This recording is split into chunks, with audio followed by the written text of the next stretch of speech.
Hi, പുതിയൊരു വീഡിയോയിലേക്ക് സ്വാഗതം. ഹൈറിച്ച് ഒളികള് ഇപ്പോൾ പാർട്ടിക്കെതിരെയാണ്. പാർട്ടി എന്ന് പറഞ്ഞു കഴിഞ്ഞാൽ CPM പാർട്ടിക്കെതിരെയാണ്.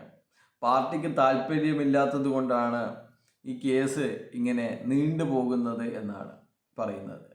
സർക്കാരാണ് ഇതിനൊക്കെ കാരണമെന്ന് പറയുന്നു. സർക്കാരാണല്ലോ ഇവരെ പൂട്ടിച്ചത്. അപ്പോൾ അതിന് തക്കതായ മറുപടി അപ്പോൾ തന്നെ മുന്നോട്ടുള്ള നടപടികൾ എന്നുള്ള ഗ്രൂപ്പിൽ കൊടുത്തിട്ടുണ്ട്. പാർട്ടിയോട് ചോദിച്ചാണോടാ നീയൊക്കെ ഹൈറിച്ചിൽ ഐഡിയ അടിച്ച് മൂഞ്ചിത്തെറ്റി നടക്കുന്നത് എന്നാണ് ഒരാൾ അപ്പോൾ തന്നെ പ്രതികരിച്ചത്. എന്തായാലും നല്ല രീതിയിലുള്ള പ്രതികരണമാണ്.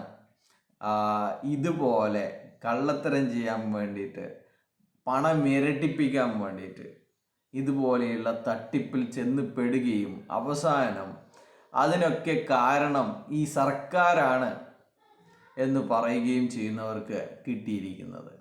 പാർട്ടിയോട് ചോദിച്ചിട്ടാണോ നീയൊക്കെ ഐഡിയ അടിച്ചിരിക്കുന്നത്? ഞാനും ചോദിക്കുന്നു, എന്തിനാണ് നിയമവിരുദ്ധമായ പരിപാടി ചെയ്തിട്ട് ഇപ്പോൾ ശ്രീനേഹയെയും പ്രതാപനെയും ദൈവത്തെ പോലെ കാണുകയും അവർക്കെതിരെ ഒരു വാക്ക് പ്രതികരിക്കാൻ പോലും പറ്റാത്തത് എന്തിനാണ്